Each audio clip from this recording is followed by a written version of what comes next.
Welcome to the Mistlands tier list. This is a deep in the Mistlands tier list. I'm going off of pure weapon effectiveness. I don't care whatever subjective thing like, oh, it'll save me an inventory slot. Please carry a pocket portal and you will be okay. Even if it takes 6-7 more inventory slots to fit more better niches in combat, I'm going to rank these things higher. If you keep a pocket portal, your inventory will be fine. Now, that isn't to say that I don't care about you types of players. I will absolutely be making semi-combatant builds like I have after Hearth and Home dropped, and Root and Frost Caves were released, and I made a bunch of builds for all you. I will do so again. This is not that video. So all of these things like material cost and how many inventory slots you save, don't care. We're fighting with weapons, not the recipes. Let's get into it. Now, I have certain options here that are very obviously outclassed, but that's just because they are unique, and I kind of wish they got a Mistlands variant. So, Flesh Rippers, Crystal Battleaxe, they are just obviously outclassed. I also have a bunch of options here that seem to be very obviously outclassed that they're just not here. Like, they're gone. So, Black Metal Axe is going to be just outclassed by your Black Metal Sword, and the Black Metal Sword is outclassed by your Mistwalker. So, I don't want to even talk about the Black Metal Sword or the Black Metal Axe. If it takes a little bit of thought, or if they're really unique, then I will put them in the tier list like these Crystal Battleaxe and Flesh Rippers here. I really just feel like we should have gotten a Mistlands variant. Seekers resist all types of physical, including Seeker Soldiers, except for the weak spot. Sure, it can do alright versus Draugr, but other things do it better. Like, even Black Metal Acure, and Black Metal Acure is right now just outclassed by the Himmin Afl, so that doesn't even make the list. Yeah, so these things, I really wish we got lightning versions of in Mistlands, maybe made at the Black Forge with some refined Eider. I think that would have been wonderful. They just don't cut it. They don't have the speed, they don't have the control, they don't have the proper damage to meet the staggering thresholds unless you have absurd skill levels, and even then, it's just better to invest in something else. So they rank here. Honestly, that I feel like we should have had a Mistlands option, and maybe a Bronze tier option for the Claws. That would have been great. Now, next up, let's see, Jotun Bane. More like Jotun Pain. It is a better chopper than the Black Metal Axe, but the Jotun Bane deals poison damage, and poison tick hit to hit does not stack. It does not stack. Sometimes you get the illusion of it stacking, so a lot of people might think it stacks. So they see, oh, you've hit the target once, and a poison tick is relatively low, and then you hit it again, and the poison tick is higher. But if you hit it again, it could be lower again, and that just means it resets. So the poison tick is around like 4 seconds long. Let's say you hit 1 second after the first hit, which is far overestimating the amount of time it takes to get your secondary hit in, or third hit for the Jotun Bane. If you're getting 1 second hit, 1 second hit, 1 second hit, you are losing 3 seconds worth of poison tick on each subsequent hit. So 75% in this example of that poison damage, and it's going to be more than that because the speed is higher, is lost. All of that DOT lost. So the effectiveness of poison with something that hits relatively fast and you want to smack enemies fast, not as good. It's better just to have raw damage in something that's not resistant to, the type. So I know it's like there's technically more raw damage normally in the Black Metal Axe, except Seekers resist slash, so not very good. Of course, there are things like Frostner that, well, they deal frost, and then Seekers don't resist. But again, this is the Frostner. The Frostner is outclassed by the Mistwalker. This is something that goes deep into the Mistlands, so Frostner is really, really, really good up until you get the Mistwalker. And then kind of peters out. Now, I recommend actually investing in swords all the way up so that you can get the Mistwalker. That's how strong it is. I'll go more into detail when I actually get to it.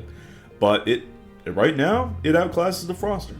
It might be in the future a case where the knockback actually helps you for certain enemies, but it's irrelevant on Seekers right now. Like, it's nice. You can get your bonks and the middle mouses and just kind of crush Seekers, 1 stars, 2 stars. You can get your good damage in and destroy your soldiers. That's cool. Mistwalker just does it better. And for Seekers, some people are like, oh, but the knockback. And, well, you just flank them. Just run to the side of the Seeker and then smack the crap out of them. It's just a better combo-friendly attack and just crushes the Seekers in advance.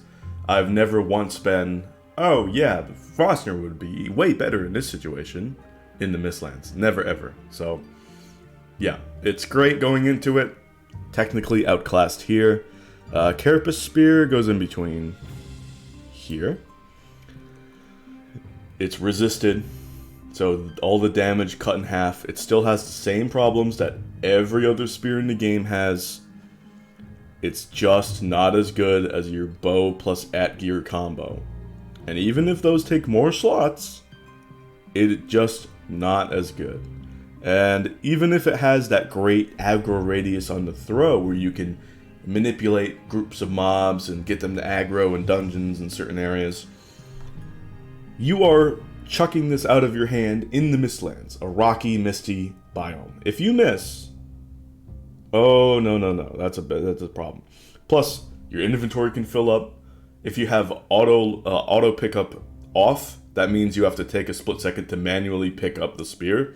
If you have it on, then your inventory can just fill up like normal again, and then you have chances where you have to fiddle around with your inventory to drop some rocks, and you keep dropping rocks. And a lot of people have died because of that, and it's honestly very silly. Other things just kill Mistlands mobs better, and it still has a lot of quality of life issues. I think the spear needs a little bit of something. The hitbox on the regular moveset is still really janky, and that's only exacerbated in the Mistlands with the terrain. Oh boy, yep, it's not very good. Next up, we have, going into controversy mode, Draugr Fang, top of Outclassed tier. The Spine Snap is better DPS. I talked about the poison, but I'll mention some testing here. Tested on a training dummy immune to spirit with 100 stamina. Mind you, that's almost impossibly hard to just have 100 stamina. Bow level's 50. Me personally, I would go into the Mistlands with bow 70. That's just my normal playthrough, without grinding even. That's just how good bows are normally. The Spine Snap still out DPS'd it, even though it costs more stamina. The DPS is just greater. Again, the poison thing, the poison not stacking hit to hit, that takes away from the DPS big time. And the spirit is just icing on the cake. It's kind of irrelevant. It still does great damage even with the spirit, or without the spirit. Like, who cares about the spirit? So, Spine Snap just outclasses the Draugr Fang. And now the Draugr Fang looks great on my wall. As does the Frostner. They look amazing. I like that. They are just not as good, sadly. They did us great service, and now they may retire on our wall. Alright, we're moving on, and even though these are sad utility BAS, I want to say they are not outclassed, which means even if there's a niche use, they have a little bit of optimal utility in their use. So there is something good about all of these weapons up here that no other weapon can really replace. They are not outclassed in some way. Let's get into it. Alright. Dead Razor. Some people want to put this in outclassed, I know. But it has some utility. It takes aggro, and you can shove them in infested mines into pits. So you can shove them into pits, you can shove them down the hole right away, and they'll just immediately take aggro, and then you can demolish everything that happens to fly by, or whatever. You can just destroy everything from above, or just ping arrows, shoot fireballs. It's so easy. Like, you can just drop down even with Feather Cape and whatever melee, and then just go destroy the targets now that the skeletons have taken aggro. You can even send them down a spiral staircase to like a basement level in the infested mines, and they'll take aggro there. It's just very clutch in these instance areas. It's not very good, however, on the Mistlands overworld. The terrain and just the movement speed and the quality of AI for these skeletons are so bad. It's so bad that it's really only somewhat niche in these instance areas. So also in the Queen fight, or Queen if you want to resummon her and fight her again, both of these scenarios, skeletons are going to be great. They're going to take aggro, they're going to allow you to do a whole bunch of more shenanigans solo and co-op. It's just devastating. Pretty good. Better than you think, and if you got decent blood magic levels, then they survive longer than you'd expect too. Alright, moving on from here, we have Krom. Oh yes, Krom. It's kind of sad, but it does have a little bit of utility. So it doesn't have cleave like the one-handed swords do. It suffers from multi-attack damage penalty, but the one-handed swords don't. Which means with this long, sweeping, diagonal moveset, you're going to clip rocks and you're going to clip all sorts of things in the Mistlands terrain or in the dungeons, and it's just going to take away from your raw damage, which is already resisted by secret types. Now, the overall full burst damage is really nice for getting a sneak middle mouse, or just a staggered middle mouse, or just a middle mouse on a Seeker Soldier butt weak spot. That is just going to be devastating damage, and the overall damage of this weapon is a nice balance between raw damage with the target that aggroes on you, so just overall neutral damage very high, and then also the sneak middle mouse is pretty ridiculously good. It almost is as good as sneak middle mouse damage as your Skoll and Hati, but not quite. So Skoll and Hati, it's quick, it's fast. That's your main thing. It's gonna get your quick kills. So in co-op, if you got a larger group, somebody better be main in this, because it is going to be the cleanup crew. Now solo, sneak strats in the infested mines, this is the thing that's going to most consistently destroy your Seeker Soldiers, and it's going to get the best opening damage on a 1-star Seeker Soldier and a 2-star if you get a sneak middle mouse on the booty butt. Also, it's just the most consistent destroyer of like 2-star Seekers that you've isolated and sneaked up on, and it can go up and one-shot a Seeker if you're sneaking up with the normal moveset and it doesn't see you. It's rare that that'll happen, because Seekers, they're all wriggling around in the mines, so they'll see you more often than not, but there are strategies that you can utilize to go around this. So, let's take a look at this. Huntsman Bow. Huntsman Bow? Really? Draugr Fang outclassed, but Huntsman Bow in the tier above, actually optimal in some way. Yes, it is. The Huntsman Bow has 4 meter aggro radius instead of 8 meters like every other bow. That means you can use it in stealth scenarios to quite a big degree. It also, of course, doesn't glow, which makes you more noticeable while sneaking. This means that you can go into the infested mines, take your frost arrows. At decent bow levels, you will one-shot a Seeker with a frost arrow from sneak attack. Even with the Huntsman Bow. Really strong. And then you can isolate really tough targets like Seeker Soldiers or 2-star Seekers, and then you can swap to your Krom, Skoll and Hati, or use other stealth methods that I'll go over later to just destroy them. It is a super smooth way of clearing out tough targets in big rooms and mines. And definitely use wood arrows for ticks. You can also use wood arrows for hanging lanterns, because the hanging Draugr lanterns in the infested mines will increase your vision while sneaking. So enemies will be able to see you easier. That's not good. Still really good because, you know, they has 4 meter aggro radius.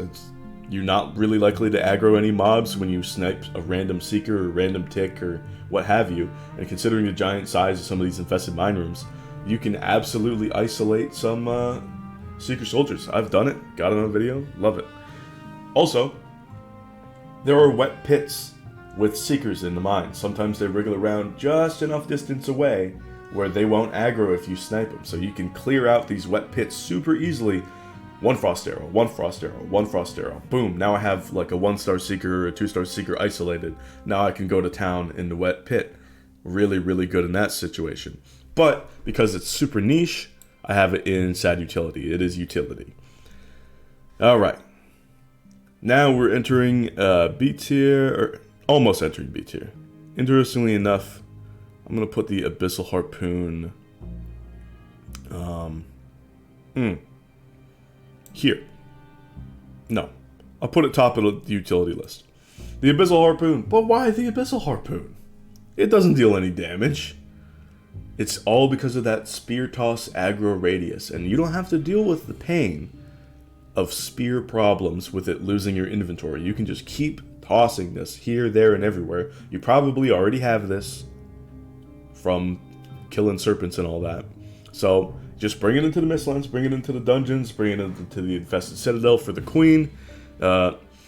Solo, non-magical or magical, it's really good for aggroing a bunch of targets, getting them all the way up to a natural barrier in the infested mine, and then slinging ooze bombs or using Demolisher or whatever AoE, Staff of Embers if you're a mage, to just efficiently crush targets. It's especially nice as a mage because the Staff of Embers has a lower AoE than the Demolisher, so you can sling fireballs to enemies through barriers. However, you want them crammed as much as possible at the barrier entrance as possible. So, how do you do that? Abyssal Harpoon Spear Toss. Aggro a bunch of dudes, now they're crammed up against the barrier. Conveniently, even though they're already aggroed, that's not a problem for the Staff of Embers because it has no sneak attack modifier. So it's the same damage regardless, you're just getting more effective cheese. Versus the Queen, if you're trying range strats, she has a relatively new AI thing that was added in the patch, where if you try to do a lot of range cheese or infested citadel entranceway cheese, she will like go away and then just stay away and start regenerating HP. What you can do is you can set up some skelets, you know, because it's like, oh, you want to go away? I'll do some things over here. Okay. So you can regen your HP, regen your Eider, get everything set up like skelets, and then bubble the skelets. And then once you're ready, magical or non-magical, to go back in and re-aggro her again, you can say, oh, you're going to come to me. And you're going to throw the Abyssal Harpoon like everywhere. You're going to toss it like 5-6 times, just shooting in the dusk, in the mist. And eventually you're just going to re-aggro her real easy, because that's just the aggro radius of it. And because it's you don't have to like go back and look for it and pick it up manually, it's just the best tool at doing so. So I put it at the top of utility. It just functions really well with the next thing on the list, which is Bile Bombs. Oh man, this thing is so good. It's so good in the infested mines. It just outclasses your ooze bombs. However, considering limited supply, technically I would use it more during the queen fight. Oh yes, the queen fight, when she does her brood spew, I would absolutely throw a Bile Bomb. The fire DOT does stack, so it will stack up with your Staff of Embers, which is really great. And then the poison and fire will deal great damage to any incoming seekers. And of course we'll hit the queen a little bit. Naturally, it's just really good for taking away of stamina cost on your non-magical or magical Eider cost. It's just really, really good. It's so fast to throw that thing. In melee, I'm pretty sure like you can get really good first quarter of the queen's HP down if you just spam Bile Bombs, considering the fire DOT stacks. Spam Bile Bombs, roll. Spam Bile Bombs, roll. And then as soon as she starts like burrowing, that becomes a problem, right? But up until that point, it's just pretty great. Like you can just start shredding enemies and little broods and save all your stam and Eider and resources for big damage targets and huge moments, and just shred the queen. I mean, I had a queen fight that was less than 7 minutes long with a returning mage. Had some great elemental magic, blood magical levels, but the Bile Bombs are what really helped me in that regard because, well, I had more resources to dominate the fight. Oh yeah, just so good. Great utility. Demolisher. I would actually rank this higher. So Demolisher has great synergy also with Abyssal Harpoon, just because it's AoE. You can, at the start of an infested mine where there's that staircase, right? You have a little spiral staircase there and then the hole going down. you can toss the Abyssal Harpoon once you've cleared off any side areas, and then any enemies down below that you've aggroed will start to wriggle up the stairs.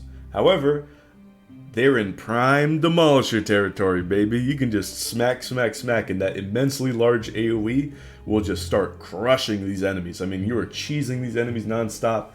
The AoE, of course, goes through barriers, goes through walls, so it's really nice in the infested mines with old Draugr gates or the wooden gates. If you have a breakable barrier, I would definitely use Abyssal Harpoon to drag all of the enemies forward with the aggro radius, and then just bonk, bonk, bonk with mercilessness. Just absolutely brutal, hilariously fun weapon, and it's super nice for basement floors in infested mines as well, because you have that spiral staircase, which could be an absolute death trap if there's like a Secret Soldier or something. But you could just combat the Secret Soldier with it if it's below you, just fine. Or what is more common, you can use a Demolisher to destroy the edges of the staircase, and then if you see a threat heading down the staircase, you can just go off the side, and now you're fighting on flat ground and things are a lot easier. Yeah, it's really good. Also forgot to mention, Abyssal Harpoon can also take a Secret Soldier off a staircase, so really good with that one if they're camping you. Super convenient. Definitely bring it in. We are now entering into the top echelon. Oh yes, some of the best in terms of general use. The overall speed and stamina use of this weapon, the Demolisher, is why it's in B tier and not all the way up, because general use is just super important. It's going to be most of your encounters. So, let's start off. Mistwalker. Oh, let's finally get into it. DPS per opening, really strong. Control with frost slowdown. Enemies take 1.5 times frost damage if they're wet. There are wet pits that you can demolish them. Mistlands is partially aquatic, so you can absolutely shred Seekers and Seeker Soldiers like that. Just flank Seekers, you can jump over them. If they're flying around and they're coming towards you, you can run under them. It pairs really well with Carapace Buckler, or even nothing at all. Most of the time I'm just smacking the shit out of enemies just fine. Absolutely no shield required. It's just a 5% slowdown at that point. I'm just dominating them, no problem. This thing is a Seeker Soldier shredder. Absolutely punishes the hell out of that double slam with a devastating 6-hit guaranteed combo on the butt. That thing is brutal damage, and oh, what an opening. I mean, that is just viciously strong. I went in and shredded a 1-star before. You can easily take out 2-star with this method. It is just simple as can be, deliciously strong. I've made a video about offhands, my offhand guide, I'll link that in the description, but also pairs well with Serpent Scale Shield. Serpent Scale Shield, it stacks with Root Harnesk / Bone Mass for even extra pierce res. It's really good versus Queen, really good versus Starred Seekers to defend against their piercing attacks, and you can just roll the others and then start middle mousing with Sword. The middle mouse has been elongated ever since Mistlands patch, but the hitbox has been made narrower. Still, the spacing is still incredible. Really good versus Queen and certain targets in the Mistlands if you have the spacing right. What's also really nice is, well, it's got cleave. Ever since Mistlands, one-handed swords have cleave, which I never thought that they would have. Somehow Krom doesn't. Yeah, this thing, you don't have to worry about smacking a bunch of different targets. You'll shred them. You don't have to worry about smacking walls or the terrain. You'll get the same damage. It's absurd. It's so good. And the vertical hitbox of the regular swings has been increased too. So it's more vertical, which means it's just better off in the Mistlands than, say, your Frostner. It'll outdamage it, and even if it costs a little bit more stamina, oh man, it's so worth it. Because, I mean, if you got good sword levels, and you really should, the stamina cost is going to be lower anyway. So, really, really nice. It's enough stamina efficiency per destruction of your enemies to where the stamina cost is not even a concern. Let's just put it like that. It's a beast. It does make the wisp and the mist defog a little bit, but it's not going to be noticeable if you have the wisp light on. It's not that big of a thing. It is my personal favorite weapon, but I'm going to put that aside because we have the next on the list, the Himmin Afl. Yeah, the Himmin Afl is slightly better than the Mistwalker at the moment. It's two-handed, it's got the staggering, 6 times damage to staggering ratio on the middle mouse. It's just dominant. The lightning damage does indeed calculate towards staggering. It's the only element that does it. And also, wet enemies take 1.5 times lightning, which means it's got even more staggering versus wet enemies. It is just a brutal zoning tool that will shred your Seekers, 1-star Seekers, 2-star Seekers. You can even stagger lock a Seeker Soldier.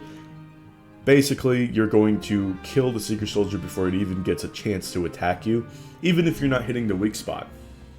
And you're not going to be burning through all your stamina before you do so. You're just going to be killing it. No problem. So all of your stamina just comes back. And I don't know, I don't know why people think that this is like a stamina inefficient weapon. Even if you're reigning not rested and you middle mouse a bunch of Seekers and you just walk back a little bit, you're going to regain more stamina by walking back and letting them come to you after a middle mouse than what you spent on the middle mouse. And then you can just rinse and repeat with good strats, good movement. And I mean, even after that point, you can just pop a Tasty Mead and let your stamina climb back. And then you're ready to just demolish the targets. It's not even an issue. It's the control of this weapon nets you higher stamina than what it costs to use. And it just demolishes targets proactively. You don't have to wait to parry, although this thing can parry. It will just demolish the targets for you. The spin to win is also really good in a tick plus encounter. So if you have a tick plus Seeker Soldier, and you spin to win on the other target, you're probably going to also hit the tick. And if they're especially on you, you're going to hit the tick there. While those ticks are jumping around, it's not as good. The Demolisher or Staff of Embers is going to be better for ticks that are just jumping around. But Himmin Afl is still a beast. Still really nice. Not as good versus the Queen, but being two-handed and being so strong, it's just such an easy swap from bow or staves or even crossbow to it. It's just so convenient like that. Top of A tier, this also might be a little controversial. Staff of Frost. Some people might want it in S tier. I originally had it ranked in S tier. I think this weapon is really good. It is a solid niche Seeker Soldier Destroyer. This thing is an absolute monster. Getting that DPS in on wet targets, again, the wet pits. It is really good swap on a mage. If you're low on Eider, send a couple of Frost Shards out. Now you have proactive control. It is best in the mid-range because the spray of it doesn't work that well in the long range. It's very RNG in long range unless you have a giant target to hit, which is unlikely. It's just a phenomenal mid-range destroyer, and honestly, you want Seekers to be in the mid-range anyway, because they start flying all erratically if you go too far away from them.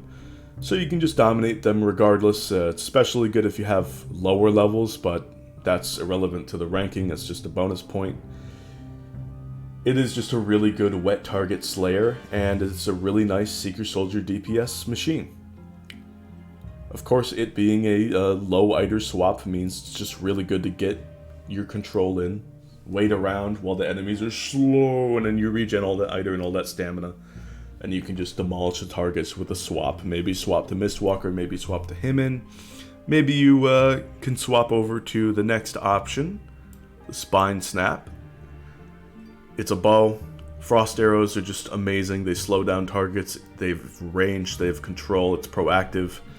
You could two-shot Seekers at really high levels with it. You're, of course, one-shotting them from sneak. You're demolishing, absolutely shredding Yalls. I made a Spine Snap guide the other day. If you have good levels, the stamina cost is not even a problem, and I mentioned the testing earlier. Again, proper food, proper strats, proper stamina, good levels, not even an issue DPS-wise. It is just way better at getting that opportunity of crushing enemies. So you have an opportunity to hit the Yall, you baited it to a higher point than you can see the weak spot, but you only have a good shot for a certain amount of time. Spamming Frost Arrows with the Spine Snap is going to be your best option. If you're swapping from, let's say, you're going Arbalest to open the encounter as a mage for the burst damage with a Yall, and then you swap over to Staff of Embers, get your fireballs in, Then you want to swap to Spine Snap and you will just demolish it. And even though mages usually have less stamina than their physical counterparts, you will still have enough stamina given the swaps to demolish targets with Frost Arrows with Spine Snap. It is just brutal. Now technically Carapace Arrows are going to be better with the Yawl Underbelly because they're 2 times weak to Pierce on the Underbelly. And Carapace Arrows are all Pierce. Even so, the Frost Arrows with its slowdown is going to net you a longer opportunity to attack. And that's just going to shred the target. It's going to shred your Seeker Soldiers on the weak spot. It's going to shred just about everything. It's good versus so many fights, and it is a solid rotation option. If you have low Iter as a mage, as range, you can just start blasting. Anyway, you start blasting.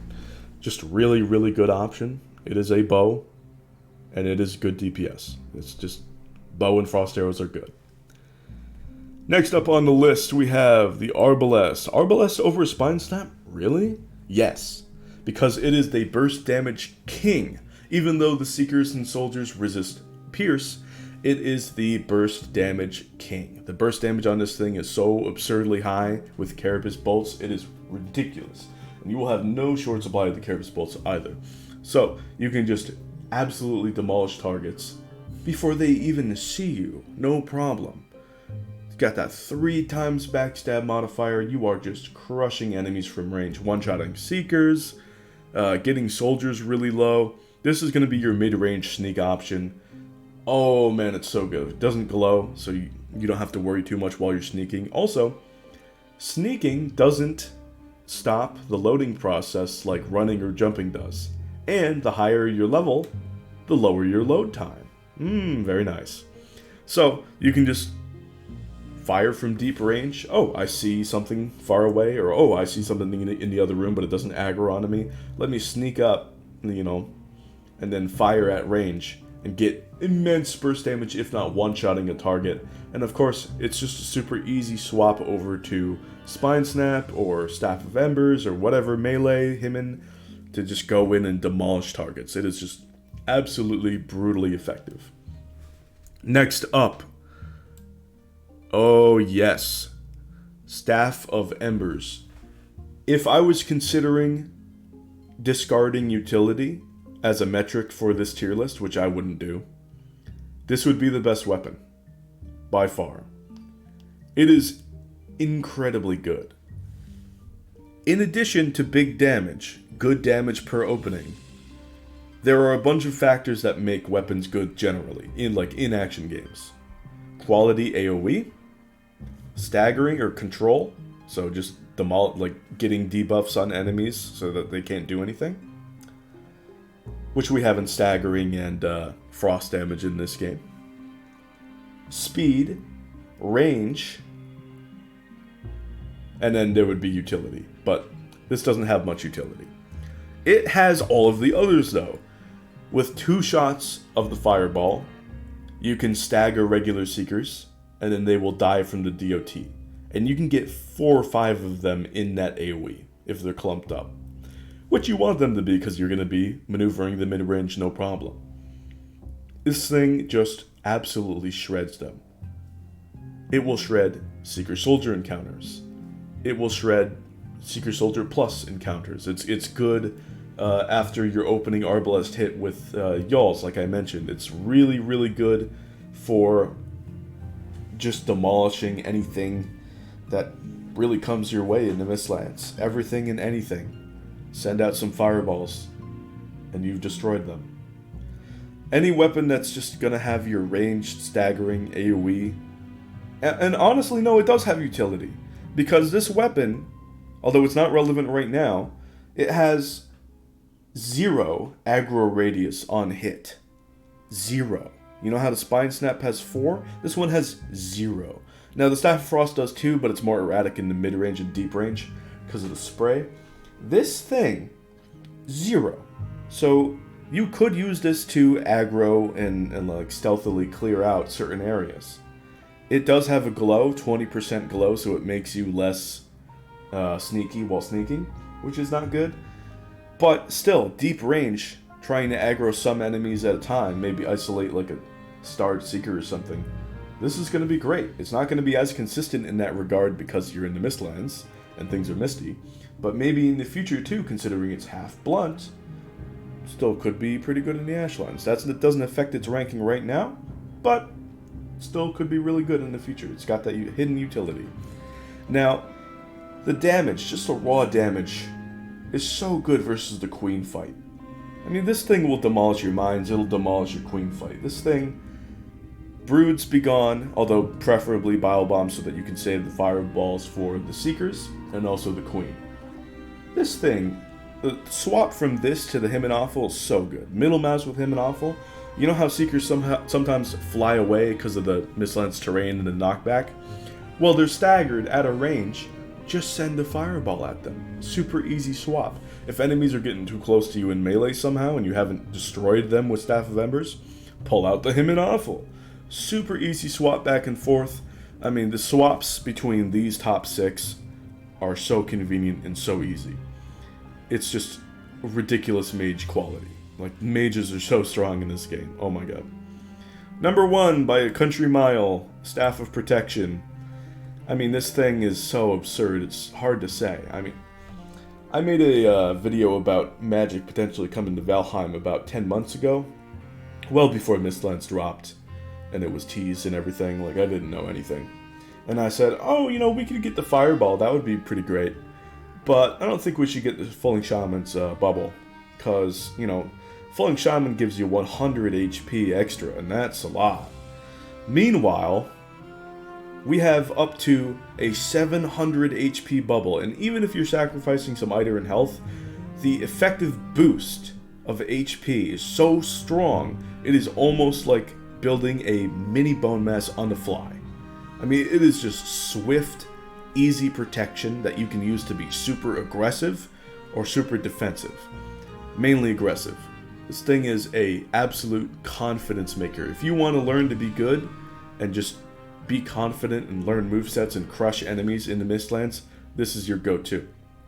Now, it does go over the body layer, so you won't be calculating armor or resistances on the body layer to it, but it will stack with your shield layer, so you'll be able to parry things that you might not normally do. So if you're stuck in a situation, maybe you have like a starred Seeker soldier on you, and you're pressed into the wall, you got the bubble on you, you can just parry the starred Seeker soldier. The bubble will probably pop, but you won't be staggered. The Seeker soldier will.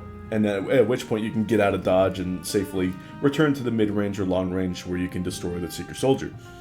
This thing has so much aggressive utility. Get in the enemy's face, you don't care. Go spin to win. Go shred him with the Mistwalker. Absolute domination. And especially nasty in co-op, where your friends, of course, don't even have to sacrifice their HP.